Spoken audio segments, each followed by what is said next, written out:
Everyone, and welcome to today's webinar. We're going to spend some time today talking about the changes to casual employment. First, I'd like to just start by acknowledging the traditional owners of the land on which we're meeting today. I know Susan and I are coming to you from Darug land, so we pay our respects to the elders past, present, and emerging, and extend that respect to those present today who are Aboriginal.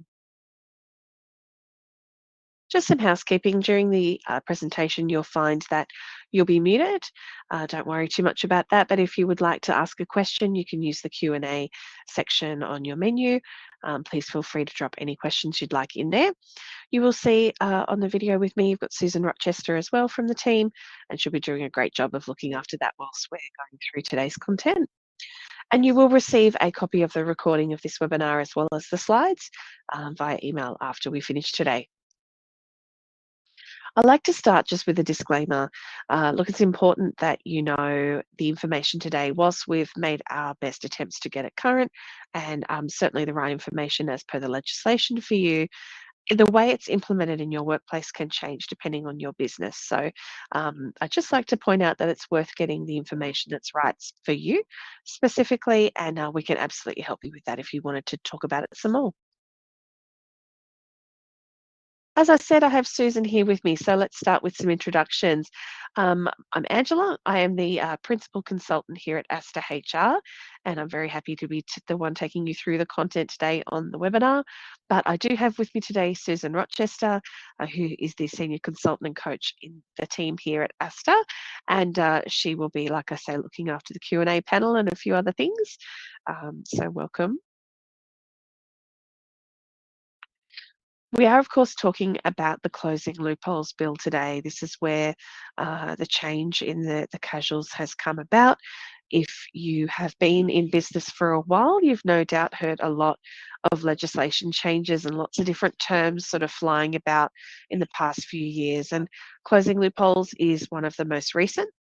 What you see here on the screen is the top level stuff of where it is sort of impacting the legislation. So we've had changes to labour hire, changes to redundancy, and certainly the classification around small business there. The criminalising of underpayment of wages and right to disconnect have probably hit the media, those two, quite a lot. So you've probably heard about them. But what we are here to talk about today is the changes to casuals, the employee definition and conversion. Now that QR code on your screen there, if you wanted to access a handy little PDF from Fair Work, that takes you straight to the Fair Work Ombudsman's website. They have a 1 or 2 pager with a timeline to show you how these will be phased in. So if that's helpful to you, feel free to go ahead and scan that now.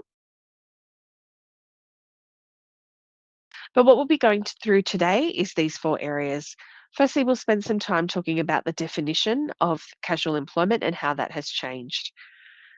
We'll then go through casual conversion and again how that has changed. The Fair Work Information Statement, if you're not aware about that yet, there is actually a casual specific one. We'll touch on that and finish up by talking about the anti-avoidance provisions. These will come into play from the 26th of August, so now is the perfect time to get informed. So I hope the content is helpful for you today. Let's start at the definition. Well, look, Susan and I have certainly heard it said before that with casuals, people might refer to them as a regular casual or a daily hire casual, just in my casual pool, or we've even heard the term permanent casuals. And it's fair to say that all these sorts of terms have come about is because there's no clear definition, or there hasn't been over time a very consistent definition of what is and isn't a casual. If I take it a step back and give you some background, the modern awards that we're using today um, have generally, until recently, classified casuals as engaged and paid as such. That sort of definition is not really helpful. When you unpack that, you kind of think, okay, well, if I engage them, I'm telling them that they're casual. Paid as such means, okay, well, I'm paying them as casual, I'm paying them a loading. So if you meet those 2 obligations, great, they're casual. Um, the Fair Work Act, though, was different. It had no definition of any kind up until March of 2021. So, what we saw in practice as claims or things started to happen, employees might have been claiming they were entitled to leave or there was unfair dismissal or other sorts of tests that went through the courts. They had to look at, okay, well, what was the employment contract? What's in the modern award definition? But also what's really happening day to day. Um, these are the sorts of things that they'd bring into play to decide, is this person casual or not? There were some really key decisions, and I won't take you through all of them, but they were around 2021 or thereabouts, a couple before that.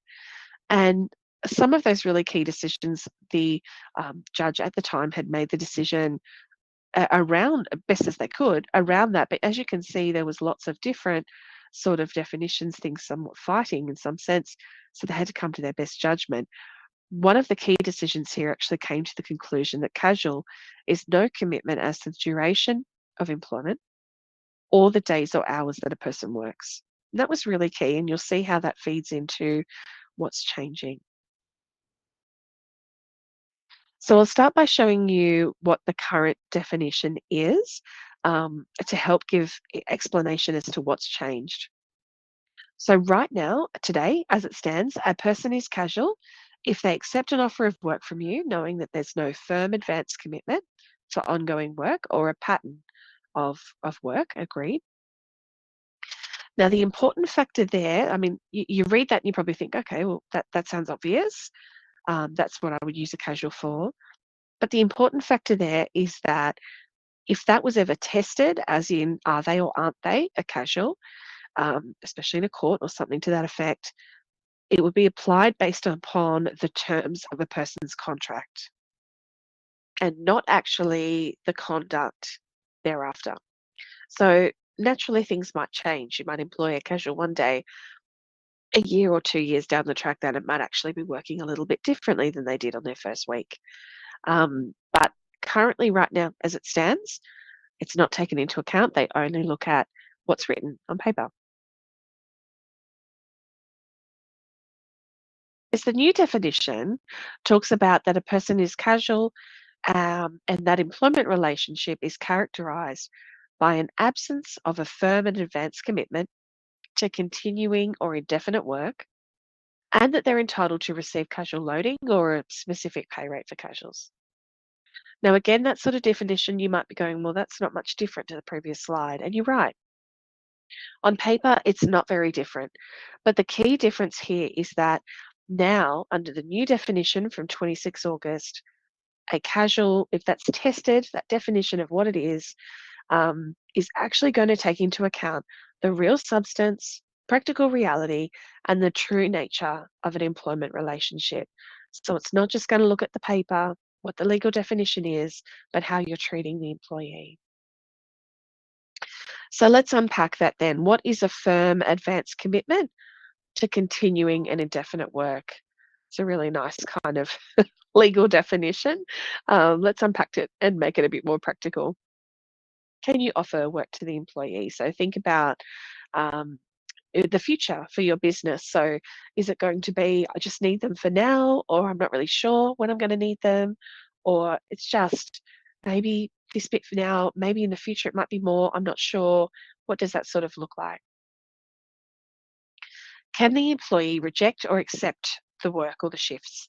So is that sort of the relationship that your employee goes, oh, I'm actually not free next Tuesday. Let me know when you've got another shift. Or is it a case of that it's more regular and expected that they'd be there every Tuesday, for example?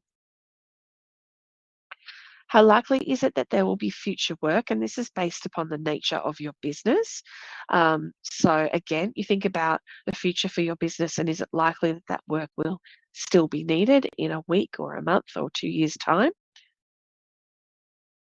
Is the employment relationship described as casual? So, I said that it won't just rely upon the contract, but the contract is definitely still an important piece of the puzzle. So, whatever you have written down, it's important that they're described as such.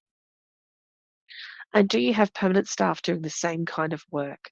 So, if you hired three casual labourers and one of them is casual, or sorry, if you had 3 labourers and one of them is casual and 2 of them is, let's say, full-time, but they're doing the same sort of work, is that the scenario? And why is it like that? Is work offered in a regular or irregular pattern? So similar to before, is it expected that they come in every Monday, Tuesday, Wednesday every week, or is it more a case of we'll call you when we need you? Or I actually might have 3 hours next week when so and so's off. Would you like to come in then? Do you set rosters months in advance? Now, if I go back to where I talked about those few cases that were really critical, one of those cases, which I think was around 2021, was upheld because the gentleman was getting rosters 12 months in advance. So it was pretty hard to argue that there wasn't a commitment of ongoing work when he had a roster that far set out in advance. So thinking about whether that applies. Does the number of hours vary from shift to shift? Similar to other thoughts there. So is it different? Do they always start at 9 and finish at 5? Do they start some days at 2 and finish at 10 p.m.? Or, does it move around or is it always the same? Do they work the same days from week to week or does that vary? So again, this is drilling down into the pattern of work, not just the hours, the start and finish time, and if it's regular, but also the days of work. Is work being offered according to the business needs? So again, similar to before, we're not talking about flexibility here. There's definitely provision for moving around a person's hours and all that for flexibility. That's not what we're talking about. A casual employee will be offered work according to whatever the business needs, not what they need. And are you paying an employee a casual loading rate? Again, like I say, that's still definitely an important part of the puzzle. So your current casual employees that will no longer fit the new casual definition, um, they don't, sorry about that spelling error, they don't automatically become permanent on the 26th of August. I know we've heard that a little bit. There's some concern out there that people think, oh, well, 26th of August, things all change and we've just got to jump on board and everybody converts. Well, it's not like that.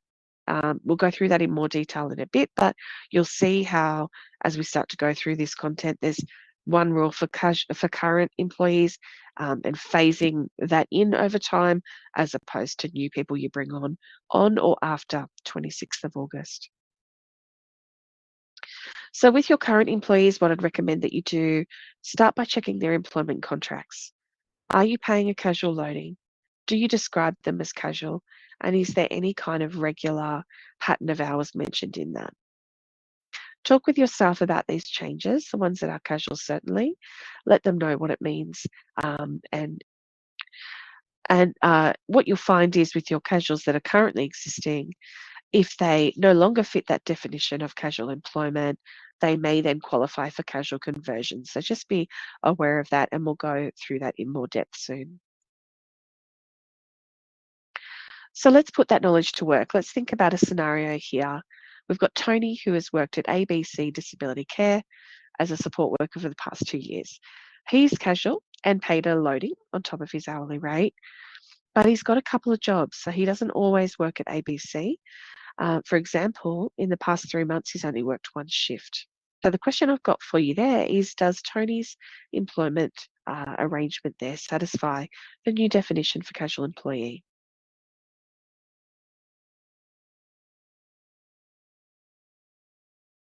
So Tony's employment contract and the practical reality of what's going on there does satisfy the new definition of casual because it's not regular and that sort of thing. Another scenario here for you, Andrea. Let's imagine she is working at XYZ Childcare. Let's imagine it's June 2024. So that's when she started, so just before the new legislation. And she's loving her new job. She's also casual, paid a loading on top of her hourly rate. But what she's doing is working Monday, Wednesday, Friday each week. And XYZ are using a roster so that she actually knows at least a month in advance what shifts that she has coming up. So with her scenario there, do you think she fits the new definition of casual employee?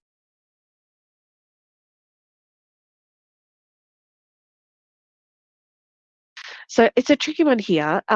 No, I see your thought there. No, It doesn't fit the definition because of that regular sort of systematic way of working.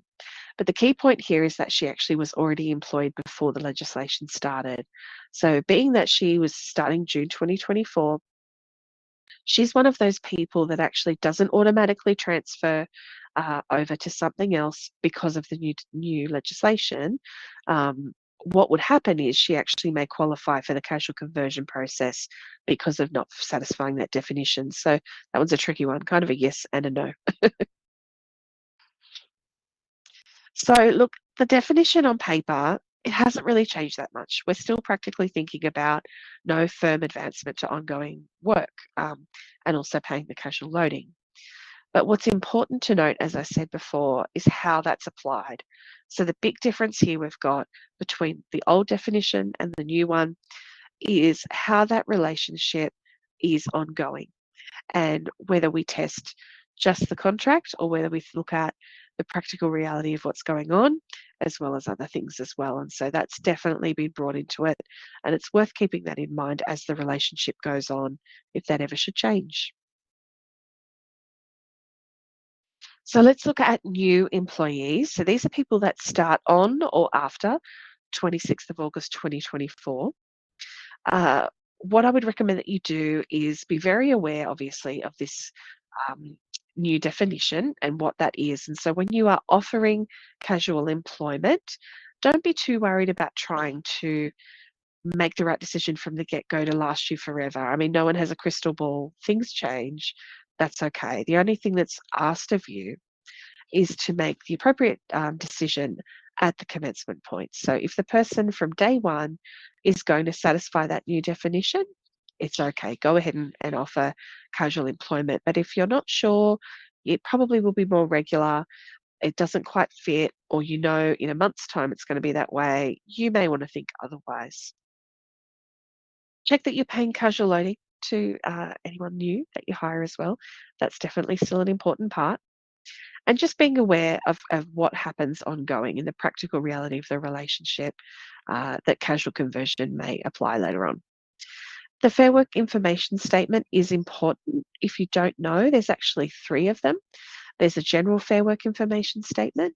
There's one specifically for casuals, which I've identified here, and there's another for fixed term, which you'd use if it was applicable for you. So the important part here is if you're hiring a casual, please make sure you're giving them the casual version as well of the Fair Work information statement. So let's play around with that as well. Let's assume here's Christina. Let's fast forward to December 2024. So the legislation's already in place. Christina gets herself a new job at retail as a retail assistant at High Fashion, and she's offered to be one of a pool of casual staff, so that the owner can call upon her when regular staff aren't there. So with that scenario, do you feel that she fits the new definition?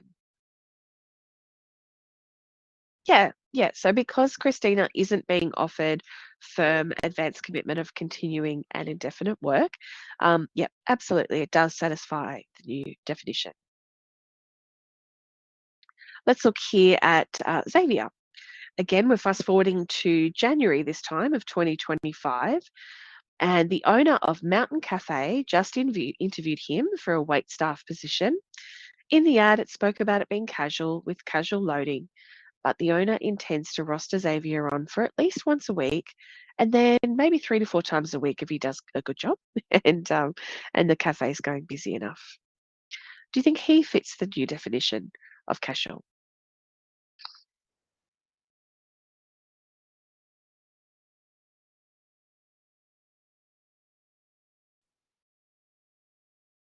Yeah, this one's a tricky one. So because he's commencing after the new legislation, he does need to satisfy that different definition from the get-go. Um, and the owner does intend to offer somewhat regular hours. He doesn't really satisfy that definition easily. So in this scenario, the owner would be best off looking at something more like part-time. I've got one more scenario here for you before we move on. Again, we're fast forwarding here, this time to September 2024, so just after the legislation. The owner of Treetops Landscaping has just interviewed Justin here for a landscaper position. He only intends to roster Justin on when he has jobs in his area. And at the moment, there's only one job, so it's likely to last about another 2 weeks. But let's fast forward again to 2025. So Justin's been in the role now for a while. Things are getting busier at Treetops, and the owner's been getting a lot more jobs in Justin's area, and he's been able to offer Justin 4 days a week for the past month. Now, the work ahead, he expects that to continue for Justin for at least the next year. So, if that was your scenario, do you think that that fits in terms of the casual definition?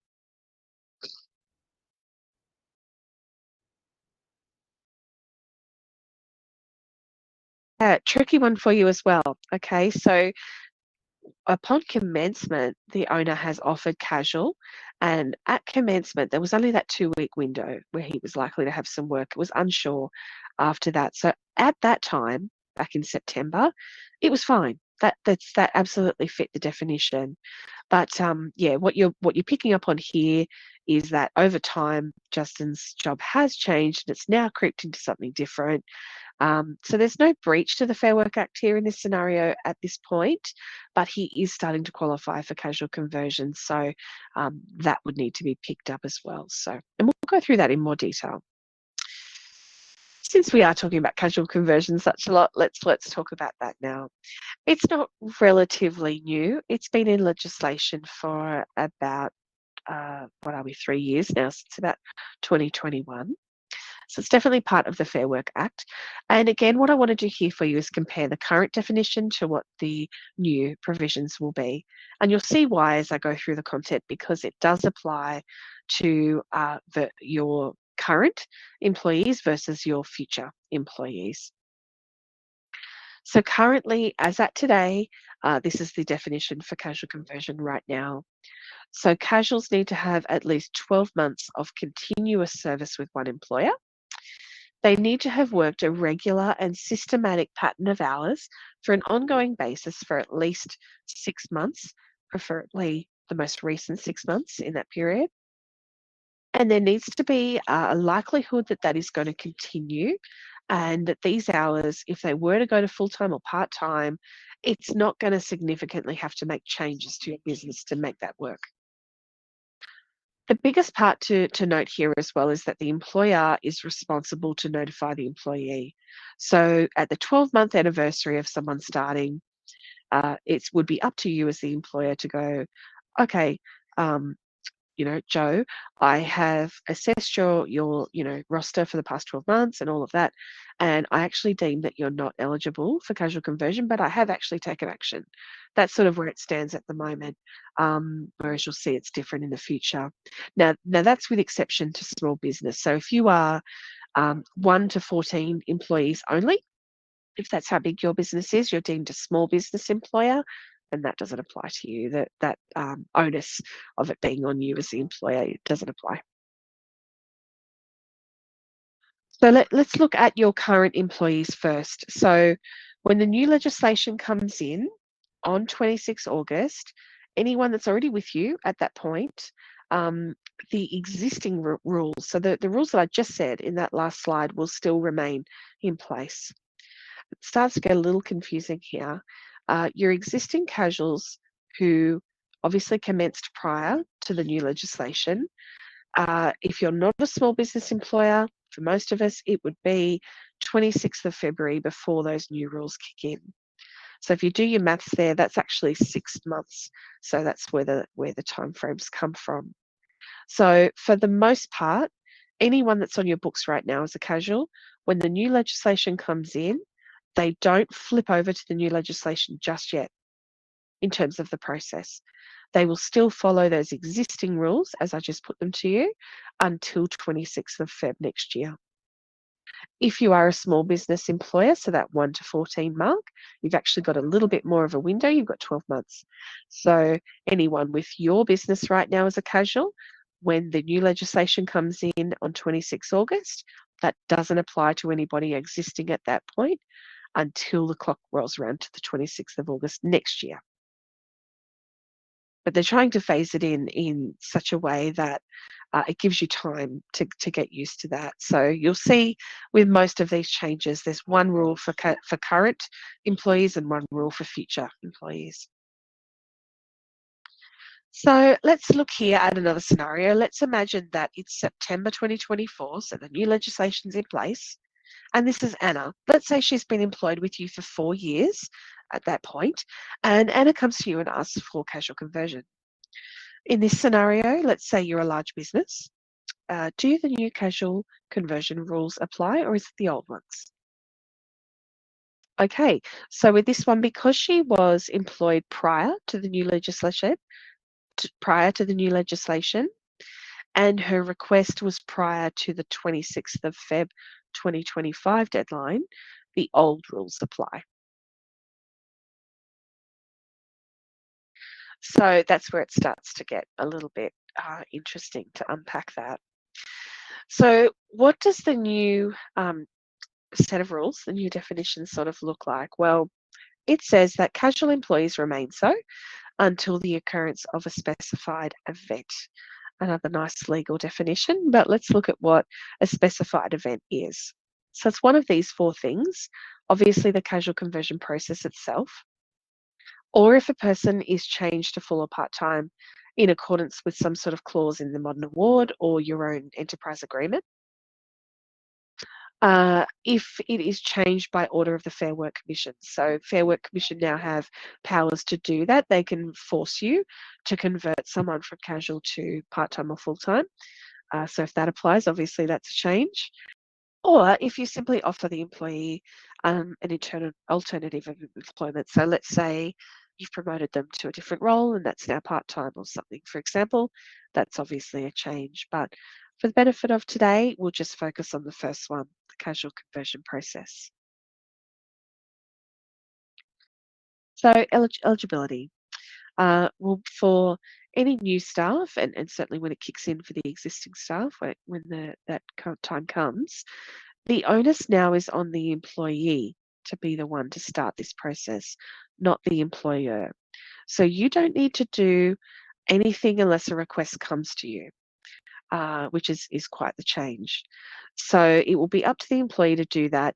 They must advise you in writing. So if they say it to you over the lunch table or something like that in a meeting, that's not enough. They actually need to pop it in writing. So an email or a letter, something like that. They must have been employed with you for at least 6 months. So there's a change there. It was 12, now it's 6. For the most of us, if you're a small business employer, you're still sticking at 12 months, so no change there. They must obviously believe that they don't fit the definition of casual employee anymore in order to want to change. And there's a few things they must not be. So they can't currently be engaged in a dispute with you. If they have gone for casual conversion before and they disputed your decision and that's still active, that can't be happening. Or if in the last 6 months they have already asked you for casual conversion and you refused, or there was a dispute matter and that was closed off, if that has happened in the last 6 months, they also can't go for it. So what that tells you is that, yes, it's up to the employee to start this process, but they can't do it frequently. They can only do it every 6 months sort of thing. So they can't keep hitting you with that all the time. So let's look at this scenario. This is Max, and let's imagine he began working with you in September 2024. Let's imagine for this that you're a large employer. And we'll fast forward to May 2025. He's been working somewhere between about 12 to 20 hours a week for the past 4 months. And his roster for the next month ahead is offering him 20 hours each week. Is Max eligible for casual conversion? Yeah, Max would be eligible because he's got that 6 months of work. He's employed after the legislation, so 6 months is enough. And he no longer obviously satisfies that definition because of that regular pattern of work. So, yeah, this scenario here is Laura. Let's again fast forward to December 2025. And here we're going to imagine you're a small business employer. So let's say you've got 10 staff. Laura has worked with you for 13 months in a casual role. And she was initially only called in for work when other staff were absent and sort of filling in when needed. Um, but now she's been working regular shifts for about 8 months now. Laura already submitted a request for casual conversion 3 months ago, but she was refused. So is Laura eligible for casual conversion now?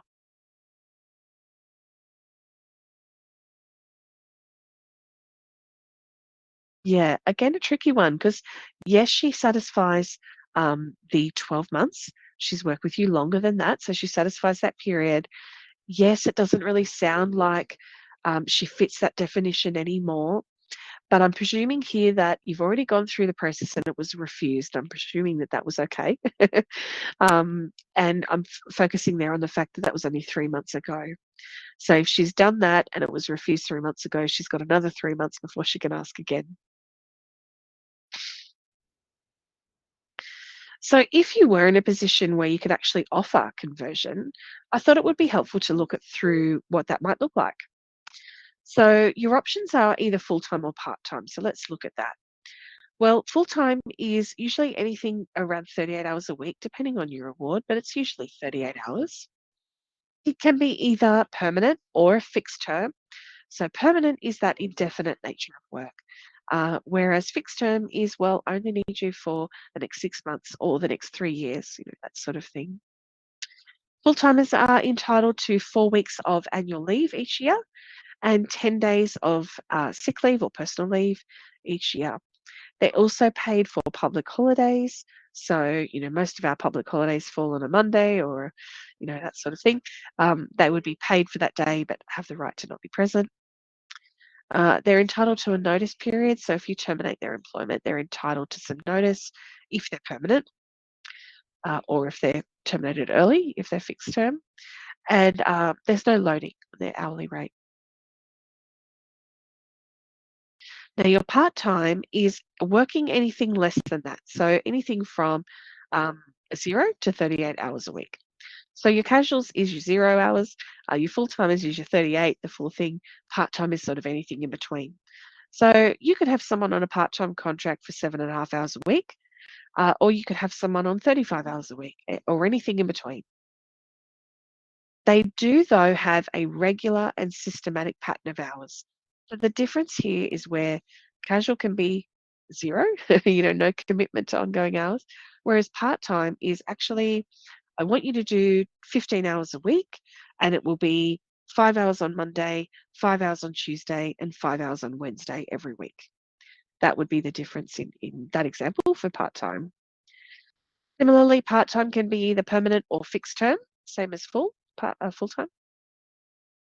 Part-timers are also entitled to annual leave, although it's prorated.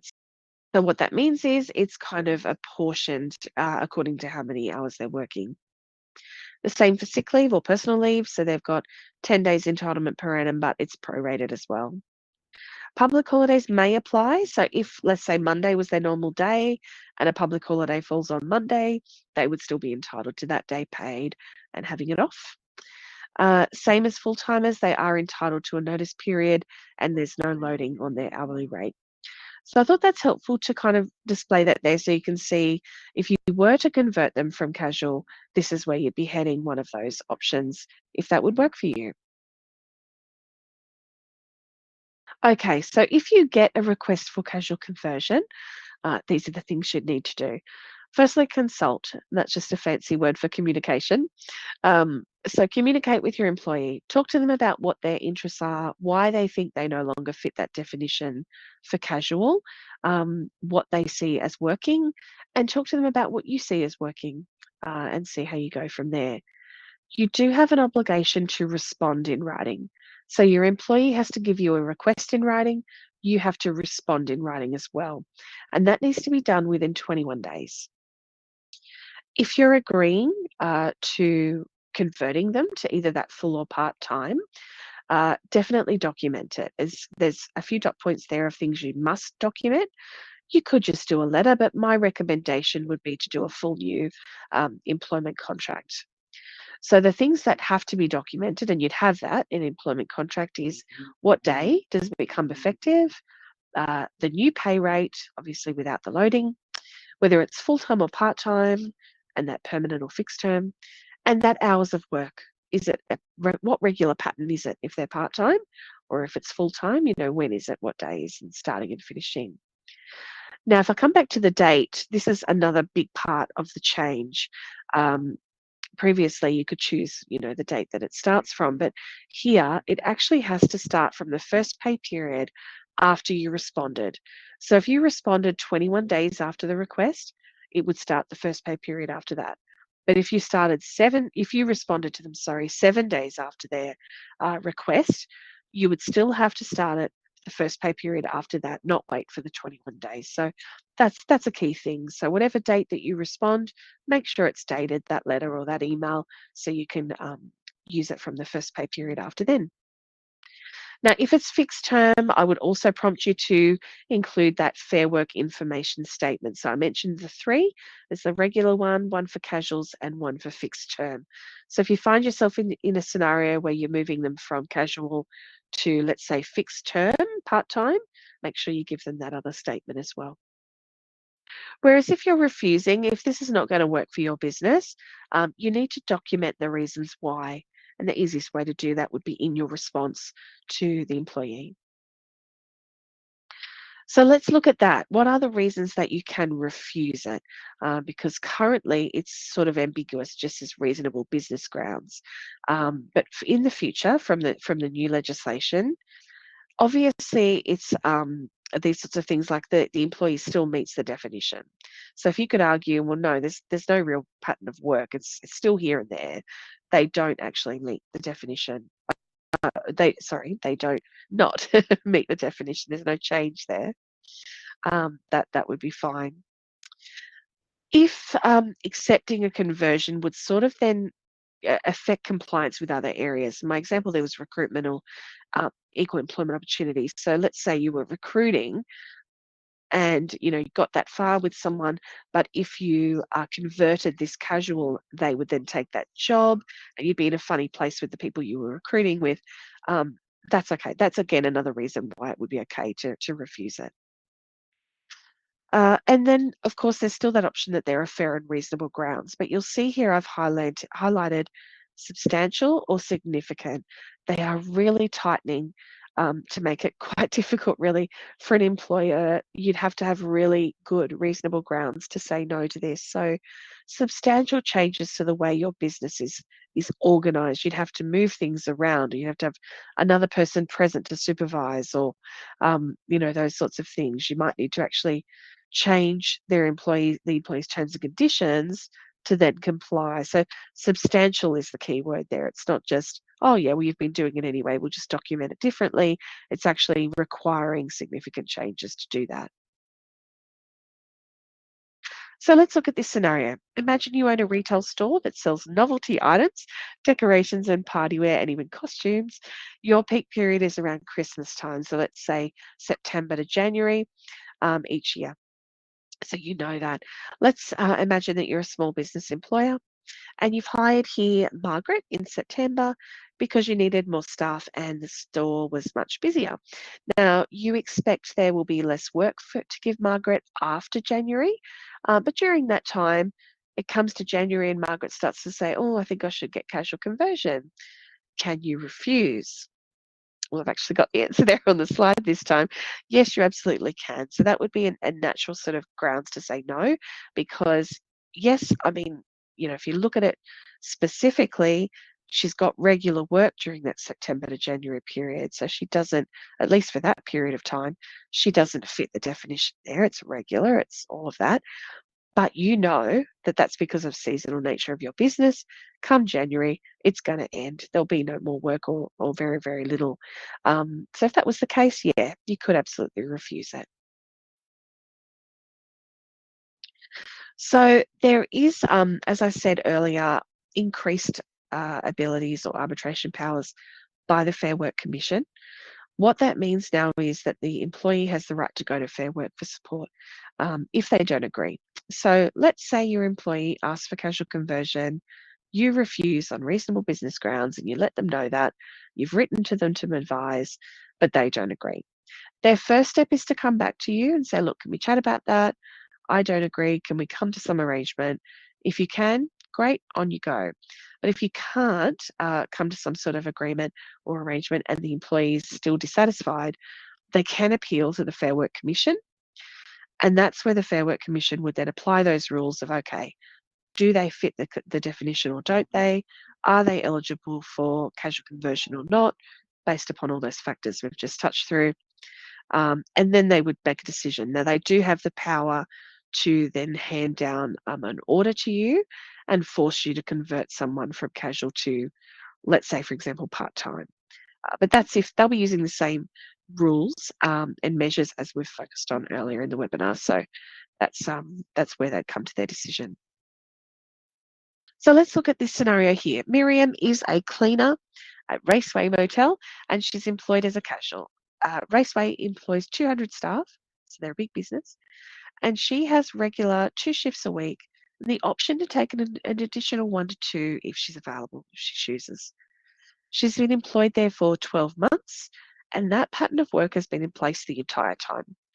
But what I'd like to point out here, no question for you, but it's a bit of an interesting scenario, is that there could be occasions where, um, let's just say Miriam doesn't want to convert.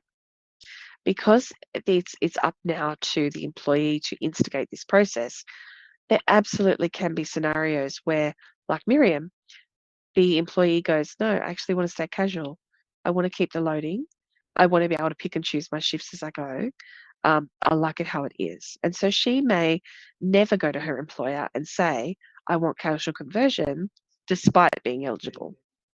So that's interesting, isn't it? So I like to point that out because then you may come to a point where you think, "Oh, I wonder if all my employees are going to start asking for this and what will I do?" But you may not. You may have some employees who are just happy staying as they are. Okay, so we're up to the Fair Work information statement. There have been some changes here. So as you'll see on this slide, that's a little bit what it looks like on the left-hand side there. Definitely go to the Fair Work Ombudsman's website and download these if you haven't already, or just save the link. You can always go and make sure you're getting the most up-to-date version. It's definitely important to give this, and it's actually mandated to give this to employees upon commencement. So that's something I'd recommend from today. Definitely, if you're not already, do it now. Whether we worry about this new legislation or not. But what the new legislation is requiring is for you to start giving it to people in more regular occurrence. So for those larger businesses, people that aren't that 1 to 14 mark, you need to give it at the 6-month mark of their anniversary after they've started. And then all of us start to kick in and do every 12 months. So for everybody here, think about the 12-month anniversary from when a casual starts. So number one there, biggest problem I can see is that it's not the same day every year. It's not like you just give it to all your staff on the 1 January. Every year it's actually individualized. Everyone's going to have a different anniversary date and a different date they need it to be given. Um, the other factor there is if you're not a small business employer, you also need to be aware of the 6-month mark as well. And not just then, not just after 6 months and possibly 6 months and 12 months, you've got to do it every 12 months again after then. So it's obviously being asked of you here to implement some sort of system to do that, to make sure that you're doing that. Now, it is a mandated part of the legislation. It's not something we can get around. It's a little bit funny, isn't it? But it's something we have to do. So what I would recommend is that you obviously be aware of your employees' commencement dates so that you know what date they need to be given this information. Set up a system for yourself and keep record of when you're issuing these statements and how you're doing that. It doesn't need to be physically handing it to them. It would be okay to send them an email with a link to the Fair Work Ombudsman's website, whatever works for you. Maybe you use an app and you want to send out a notification on an app, that's okay as well. It needs to be, obviously, like I said, on the individual's anniversary. It's not the same day for everyone every year, unfortunately. So it sounds a little time consuming, but if you give that some thought about how that would work for you in your workplace and set yourself up a system, you'll be fine. Um, Other ideas, if you're still stuck, for me, I would think about what about a performance appraisal? If you're doing that on the anniversary already every year of a person's uh, commencement, you might want to do it then. Or it might be in a team meeting. You might always have it as a standing agenda item in a team meeting. Who might need to be given that this month, that sort of thing. And if you're unsure, you could always do it a little bit earlier than a commencement date rather than later, just to make sure you're not unaware. Okay, we're almost at the end here. Just a reminder, if you do have any questions, we've gone through a lot of content, so if you do have any questions, please use the Q&A function. Anti-avoidance provisions. So these have been incorporated into the legislation to stop people from doing the wrong thing, basically. Um, and I'm going to hope that everybody on the webinar wouldn't be doing these anyway. But look, just for your benefit, it's from the 26th of August. Employers can't use this to dismiss an employee. So you couldn't dismiss someone and re-engage them as a casual to try and avoid any of these obligations.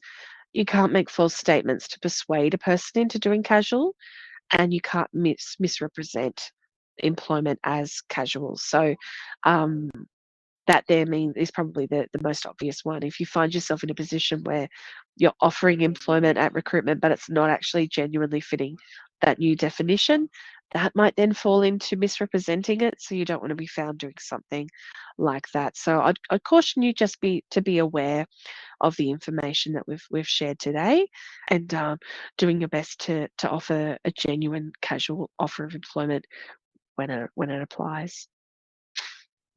I've got a final, I think, scenario here for you. Imagine you are hiring a new staff member and you advertise the role as casual. You tell the new employee that the work or the role will work every Thursday and some weekends when other staff are unavailable. You'll be paying a casual loading. Is that a casual role? No. Yeah. So it doesn't fit the new definition. Um, you would be at risk of misrepresenting the role as casual, at risk of breaching the Fair Work Act. So that would be um, a, a bit of a problem there. So the better thing to do would be actually to consider a permanent offering as opposed to casual. The penalties are pretty hefty. This is a bit of a downer to end the webinar on, but up to 99,000 for individuals, so sole traders, or 495,000 per occasion for companies. So, that could be something like being found to be misrepresenting the employment offer, like I said there in that scenario, or it could be not offering the Fair Work information statement, so people aren't informed of their rights, those sorts of things. So you want to definitely avoid that, I'm sure. So hopefully these sorts of strategies today have prompted you to think about how that might work in your workplace to avoid that. Back pay might also apply. If you think about misclassification, if you have someone that you've started as casual, but they're actually more like part-time and they just keep going, being paid that casual loading, you may then find yourself up for back pay as well. So annual leave, personal leave, or public holidays that they would have accrued over that time. So that's worth thinking about as well. So, my final thoughts for you there is around making a considered decision with each new hire, being really cautious about that new definition for casual and how that will actually really operate.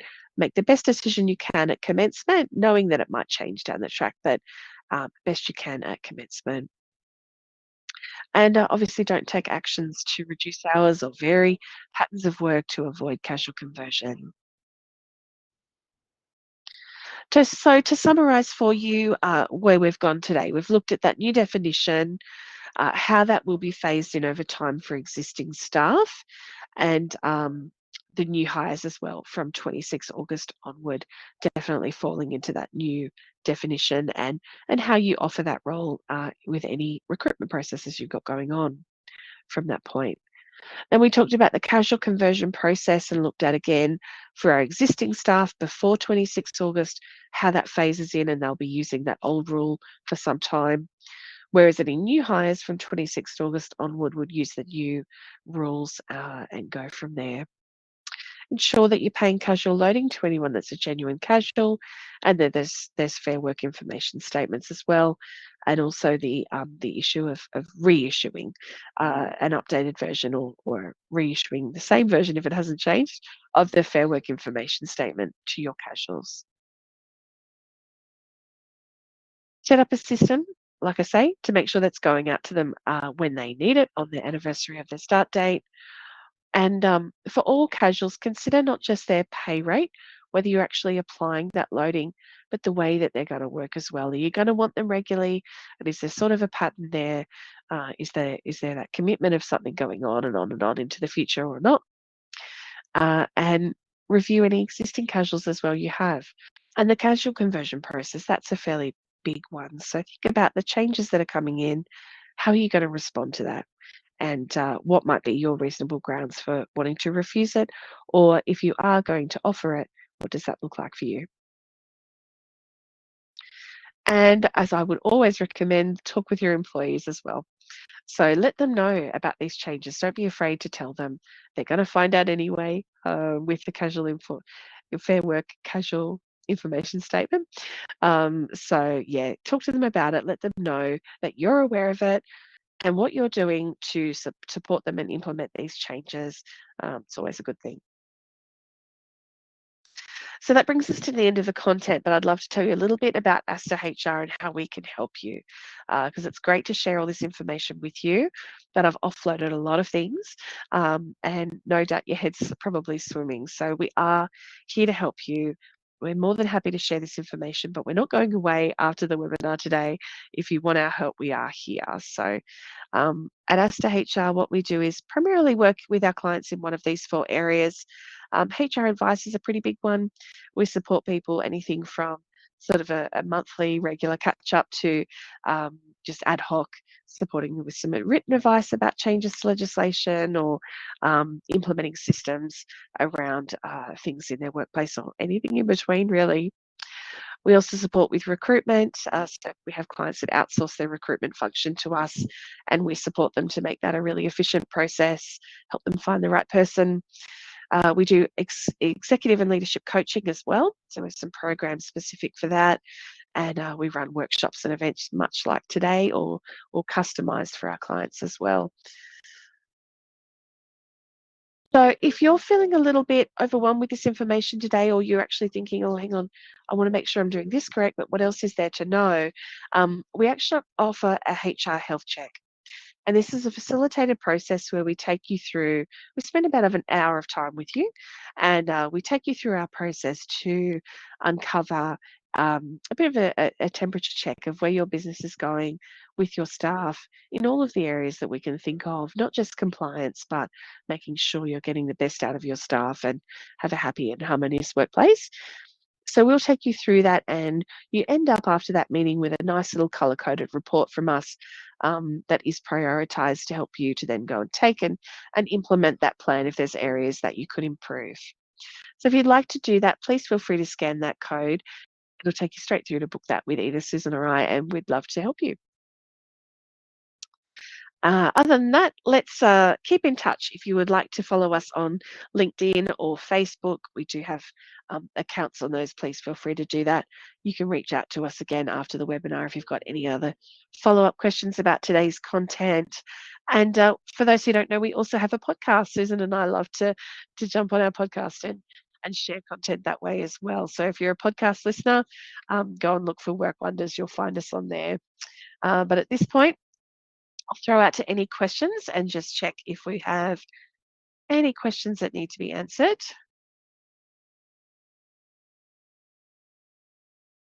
Thank you so much for your attendance today. I really hope this content was helpful. Again, please reach out if you have any follow-up questions, but bye for now.